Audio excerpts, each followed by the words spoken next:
문재인 대통령은 오늘 새벽 북한의 미사일 도발 대응책을 논의하기 위해 국가안전보장회의 NSC 전체 회의를 개최했습니다. 새 정부 들어 7번째 전체 회의입니다. 취재 기자 연결합니다. 권민석 기자.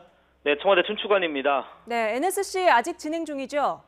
네, 문재인 대통령은 오늘 새벽 6시부터 국가안전보장회의 NSC 전체 회의를 주재했습니다. 지하 벙커로 불리는 청와대 국가위기관리센터에서 진행됐는데요. 조금 전에 종료됐습니다. 1시간 정도 전체 회의가 진행된 겁니다. 문재인 대통령과 강경화 외교, 송영무 국방, 조명균 통일부 장관, 서훈 국정원장 등 외교안보 라인 책임자들과 정의용 국가안보실장, 임종석 비서실장 등 청와대 핵심 참모들이 모두 참석했습니다. 논의 결과는 잠시 후 공개될 예정인데 북한의 미사일 도발을 강력히 규탄하고 국제사회와 단합해 강도 높은 대북 제재 압박을 가하는 방안을 협의한 것으로 관측됩니다. 앞서 문재인 대통령은 북한이 동해로 ICBM급 미사일을 발사한 지 2분 만인 새벽 3시 19분에 관련 사실을 정의용 안보실장에게 보고받았습니다. 도발 징후를 사전에 포착해 미리 대비하고 있었던 것으로 보입니다.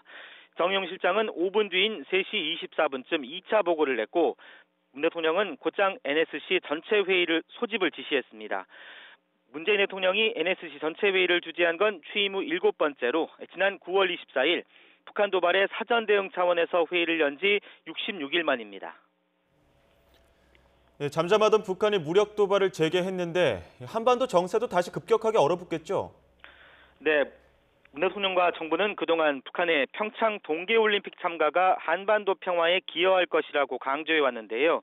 남북 관계를 전환할 뚜렷한 계기가 없는 상황에서 대규모 스포츠 행사를 기점으로 북한과 대화 국면을 조성하려 했지만 새 정부 들어 감행된 11번째 미사일 도발로 남북 관계는 또다시 한 치 앞을 내다볼 수 없게 됐습니다. 가뜩이나 공동 경비구역을 통해 넘어온 귀순병에게 소총과 권총을 난사하는 등 북한이 정전협정을 명백히 위반한 터라 대북 비판 여론은 더욱 커질 것으로 보입니다. 문재인 대통령은 취임 후 처음으로 다음 달 중국을 방문할 예정인데요. 시진핑 국가주석과 한중 정상회담에서 북한 핵미사일 도발 문제를 심도 있게 논의하는데 중국과 대북 해법을 놓고 어느 정도 입장차를 줄일 수 있을지가 관건으로 떠올랐습니다.